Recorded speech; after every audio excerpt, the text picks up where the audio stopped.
Good evening and welcome to Doordarshan Kendra Kohima. I am Zajinyo Mehta with the news. First, the headlines. Parliament passes Indian Institutes of Management Amendment Bill 2025 to establish a new IIM in Guwahati.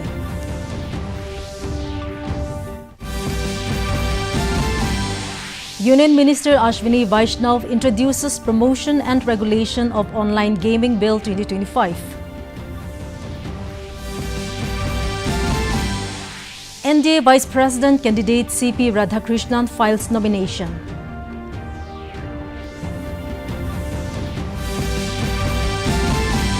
Deputy Commissioner Dimapur Dr. Tinojongshi Chang says Naga Council Dimapur must continue to play pivotal role in safeguarding rights and interests of the people. And now the news in detail. Parliament passed the Indian Institutes of Management Amendment Bill 2025 with Rajya Sabha approving it today. The bill aims to establish a new IIM in Guwahati, Assam. Replying to the discussion on the bill, Union Education Minister Dharmendra Pradhan said this will be the 9th IIM to be established under the Narendra Modi-led government in the last 10 years. He expressed gratitude to Assam Chief Minister Himanta Biswa Sarma for his efforts to seek approval for the establishment of an IIM in the state. Pradhan said it was a long-standing demand of people of the region. He said a financial grant of 550 crore rupees has been allocated for IIM Guwahati. The establishment of an IIM in Guwahati as an institution of national importance is one of the projects under the special development package provided to Assam. Electronics and IT Minister Ashwini Vaishnav today introduced the Promotion and Regulation of Online Gaming Bill 2025 in the Lok Sabha. The bill encourages esports and online social games while prohibiting harmful online money gaming services, advertisements and financial transactions related to them. It has the provision for the appointment of an online gaming authority or for coordinated policy support, strategic development and regulatory oversight of the sector. Its objective is to protect individuals, especially youth and vulnerable populations, from the adverse social, economic, psychological and privacy-related impacts of such games. The bill will safeguard the integrity of financial systems and the security and the sovereignty of the state. It will establish a uniform national-level legal framework in the public interest. The bill will protect the country's youth from predatory online real money gaming apps that manipulate them through misleading monetary return promises which leave entire families in financial distress. The bill has a provision of a complete ban on offering, operating or facilitating online money games, irrespective of whether based on skill, chance or both. There is a provision of imprisonment up to 3 years and a fine up to 1 crore rupees or both in case of violation of the law related to online money gaming. NDA's vice presidential candidate CP Radhakrishnan today filed his nomination at Parliament House. Prime Minister Narendra Modi, Union Ministers Amit Shah, Rajnath Singh, JP Nadda, Kiren Rijiju and leaders of NDA allies including Chirag Paswan of LJPR, Rajiv Ranjan Singh of JDU, Praful Patel of NCP among others were present on the occasion. Ahead of filing nomination for vice presidential elections, CP Radhakrishnan paid floral tributes at Prerna Sthal in Parliament House complex, which houses statues of India's eminent leaders and freedom fighters. He first bowed before the statue of the father of the nation, Mahatma Gandhi, and then paid tributes to other noted personalities. The vice presidential election will be held on the 9th of next month. इस समय लोकसभा में 543 सांसद हैं और कुल 245 सदस्यों की क्षमता वाले राज्यसभा में अभी 233 सांसद हैं। भाजपा के पास लोकसभा में 240 और राज्यसभा में 102 सांसद हैं। वहीं लोकसभा में एनडीए की कुल ताकत 293 और राज्यसभा में 128 है। दोनों सदनों में एनडीए की कुल ताकत 421 है। वाईएसआर-सीपी ने एनडीए उम्मीदवार को अपना समर्थन देने की घोषणा की है।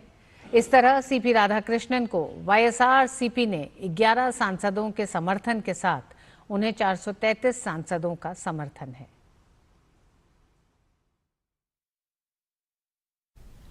The oath-taking and induction ceremony of Naga Council Dimapur NCD for the tenure 2025 to 2030 was held today at Dimapur Town Hall, during which new members were inducted, led by G.K. Rengma as the president. Deputy Commissioner Dimapur Dr. Tino Jongshu Chang appreciated the outgoing office bearers for their dedication. Congratulating the newly inducted office bearers, he reminded that leadership within NCD is not merely a position of status but sacred responsibility to serve and represent the voice of the people with humility, courage and vision. Chang said NCD must continue to play a pivotal role in safeguarding the rights and interests of the people while promoting peaceful coexistence, inter-community harmony and cooperation with all stakeholders. The DC further called upon the new team to lead with transparency and accountability. India Post today announced that it has entered a new era of digital transformation with the nationwide rollout of its 2.0 advanced postal technology. The initiative, led under the vision of Prime Minister Narendra Modi and guided by Union Communications Minister Jyotiraditya M. Scindia, is being hailed as a milestone in India Post's journey towards digital India. Developed indigenously by the Center for Excellence in Postal Technology, the system runs on the government's Meghraj 2.0 cloud and is supported by BSNL's nationwide connectivity. The new system offers several next-generation features, including a unified interface, QR code-based payments, OTP-based delivery, and a 10-digit alphanumeric DigiPin to improve accuracy. A one-day training on Goods and Services Tax (GST) for drawing and disbursing officers, dealers and stakeholders was held at CKS Hall in Twengsang. The event was organized by Commissioner of State Taxes, Government of Nagaland. Yan Rentang, ACST Kohima, delivered the keynote address and led the first session, where he discussed the importance of GST registration and contributing effectively to the state's revenue system, as well as importance of having tax clearance certificate. Meanwhile, Biju Sharma of IT Sale gave detailed demonstration on how to register and file returns. The second session was presented by Mongko Chang, CSTO Twengsang, for dealers and stakeholders. This was followed by an interactive session where participants from various government departments, dealers and trade bodies could ask questions and seek clarification on implementation challenges. And now let us take a short commercial break. Stay tuned. Please जल्दी। दूसरा कोई match है क्या? ऐसा ही कुछ है यार, bank जाना है दादाजी को लेके। हाँ यार, उम्र होने पर कभी कभी मदद तो लगती है, पर बैंकिंग में नहीं। वैसे भी आरबीआई कहता है सीनियर सिटीजन सबसे पहले। अगर आप 70 साल से ऊपर हैं और आप बैंक नहीं जा सकते तो बैंक आएगा आपके पास जरूरी सेवाएं लेकर, वो भी वाजिब दरों पर। सीनियर सबसे पहले। आरबीआई कहता है जानकार बनिए, सतर्क रहिए। Welcome back to the news. Directorate of Industries and Commerce has invited applications from indigenous artisans of Nagaland for the state-level award in the field of handicraft and tribal textiles. The applicant must be a bona fide artisan of Nagaland, actively engaged in the handicraft and tribal textile sector for a minimum of 5 years and must be 18 years of age or above. Government employees are not eligible to apply. The application forms will be available from 1st September at the Textile Branch, room number 62, Directorate of Industries and Commerce, Kohima, on all working days during office hours from 9:30 a.m. to 4 p.m. Completed application forms must be submitted in person along with samples or articles to Textile Branch on or before 30th September 2025. A one-day enterprise, Udyam and Food Safety and Standards Authority of India FSSAI registration drive was held at Newland Town Council Hall yesterday, which was organized by Department of Industries and Commerce in association with Nagaland Industrial Development Corporation Limited under Raising and Accelerating MSME Performance Scheme RAMP. During the program, 80 participants attended the registration drive, out of which 60 entrepreneurs were registered for Udyam and 20 food-related businesses applied for the FSSAI registration. Functional Manager Itsato Jimomi delivered the keynote address, while Ramp Team Newland highlighted the purpose and benefits of Udyam and FSSAI. Thereafter, the official assisted the participants in registration of Udyam and FSSAI with the help of kiosks set at the venue. The Constitution 130th Amendment Bill 2025, the Government of Union Territories Amendment Bill 2025 and the Jammu and Kashmir Reorganization Amendment Bill 2025 were introduced in the Lok Sabha. These bills were introduced by Union Home Minister Amit Shah amidst the opposition's protest over the special intensive revision exercise in Bihar. Opposition parties including Congress, IMM and Samajwadi Party opposed the introduction of these bills, terming it unconstitutional and anti-federal. Asad Uddin Owaisi of IMM said these bills violate the principle of separation of powers and right of the people to elect the government. Later, the House referred the bills to a joint committee of Parliament for further scrutiny. अगले सदन के पहले दिन तक ये संयुक्त समिति report प्रस्ताव करे, ऐसा मेरी दरखास्त है। प्रश्न है कि माननीय गृह मंत्री द्वारा प्रस्तुत प्रस्ताव स्वीकृत किया जाए। जो सदस्य के पक्ष में हाँ गए, जो सदस्य विरोध में ना गए।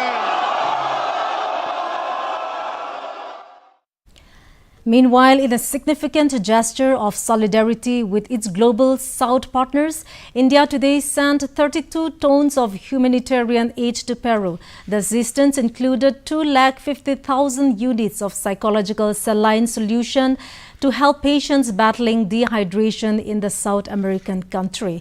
According to Ministry of External Affairs, India-Peru relations have traditionally been cordial and friendly. The multifaceted bilateral cooperation covers a range of areas including health and pharma, energy and mines, textiles and agriculture, science and technology, defense and space, capacity building, people-to-people contacts and culture. India and Peru also cooperate closely on multilateral matters. For the first time in the history of South Central Railway, 5 of its most crucial departments are currently being led by women officers. An official release stated that these departments, known for their demanding responsibilities, play a vital role in ensuring smooth train operations, passenger safety, financial discipline and healthcare services. They include Principal Chief Operations Manager K. Padmaja, an Indian Railway Traffic Service 1991 batch officer who oversees train scheduling, punctuality and freight operations, and Principal Chief Commercial Manager ITY Pandey and IRTS 1998 batch officer handling passenger services, freight revenue and business development.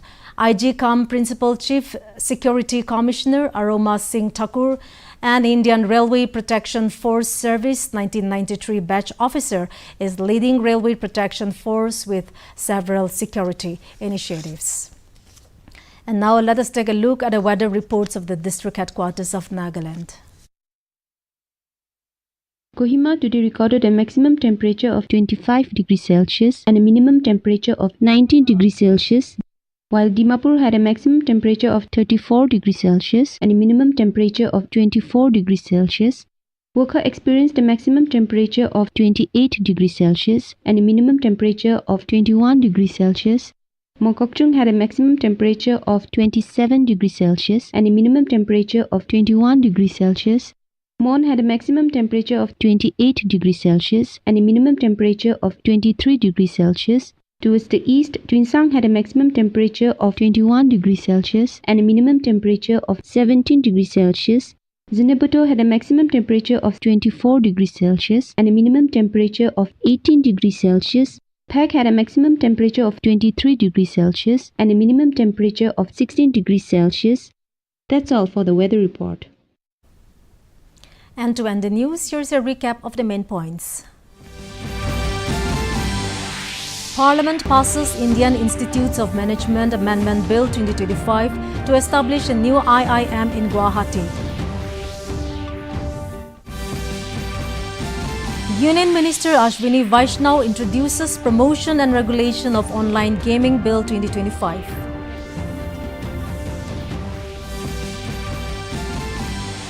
NDA Vice President candidate C.P. Radhakrishnan files nomination.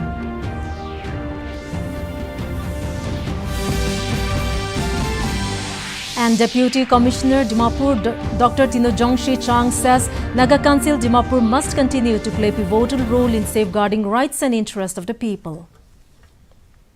And with this, we have come to the end of this evening's bulletin. Thank you for watching. Good night.